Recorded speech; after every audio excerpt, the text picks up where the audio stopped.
نقدی کوتاه بر سخنان محمد جواد ظریف، تئوریسین ممتاز و برجسته جبهه اصلاحات.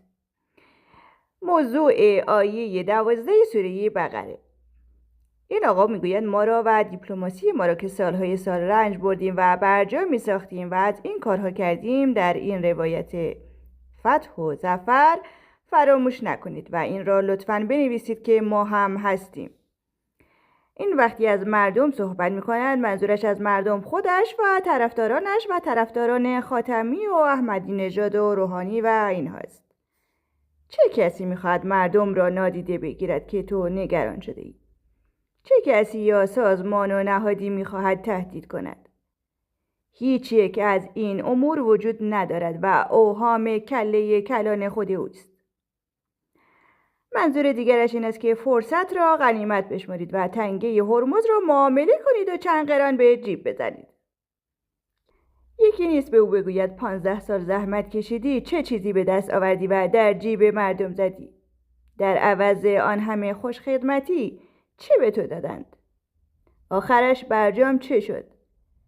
این همه زحمت کشیدید و مملکت را به باد فنا دادید، چه گرفتید که حالا اینها تنگه هرمز را بدهند و چیزی بگیرند؟ خودش جواب همه این پرسش ها را میداند و خود را به کوچه ماست فروشان زده است. این شخص مجبور و مأمور و معذور است تا مطالبی را تحت لوا و لفافه الفاظ قلمبه سلمبه و کلمات بی محتوایی که از خودش خلق می کند خیلی شاعرانه و دیوانه‌وار به خورده مردم بدهد و افکار گروه های ضعیف جامعه را مورد هجوم قرار بدهد و تحت تأثیر بگذارد. و آن بیچاره ها همچنان دنبال خر دجالی که اصلاح طلبان درست کردند راه بیفتند و پشکل خر را طلا و جواهر تصور کنند. بسیار نادرست و غلط و شیطانی و مفسدانه صحبت کرده و صحبتهایش از نظر اندیشه‌های اساسی در حوزه دیپلماسی هم هیچ ارزشی ندارد. او در نظم نوین جهانی که آمریکا و انگلیس و غیره درست کردن بازی می‌کند و حال اینکه جمهوری اسلامی ایران اساساً معتقد به چنین نظمی نیست.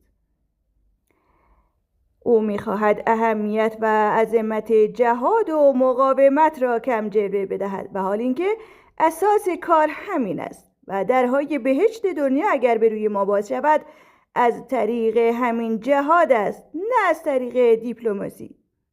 وقتی کسی مثل او بر دیپلماسی تاکید دارد باید بدانیم راه دیپلماسی راه ماسمالی است، راه شیطان است و باید از آن عدول نمود. خوبی وجود ظریف و امثال او در همین است که بیایند و حرفی بزنند و ما برعکس آن عمل کنیم که همیشه حق در جهت مخالف باطل قرار گرفته است. عده‌ای از سر دلسوزی میپرسند که چرا باید او اندیشکده داشته باشد، نشریه داشته باشد، راحت حرف بزند، در نشریه وزارت امور خارجه آمریکا مقاله منتشر کند. شاید از این حقیقت غافلند که تمام تحرکات این آدم‌ها زیر نظر است و آزادی آنها به سود نظام است. چرا؟ چون وکیل مدافع دشمن ما اند و از او دفاع می‌کنند و لازم هست ما این سخنان را از قول وکیل آمریکا بشنویم و تصمیم بگیریم. مثل یک قاضی که در دادگاه جنایی سخنان وکیل مدافع قاتل و متجاوز به زنان را گوش می‌دهد. این حضور وکیل و این استماع قاضی جزء قوانین کشور است. نگران نباشید. همچنین مثل نقش شبر و خولی در شبیه گردانی‌های تعزیه عاشورا است تا نقش آنها را نشان بدهد. ممکن است که افرادی مثل ظریف نقش شمر و خولی را بازی می‌کرده باشند. همه اینها جزء فرهنگ سیاسی ایران است. کانال اخبار جبهه مقاومت.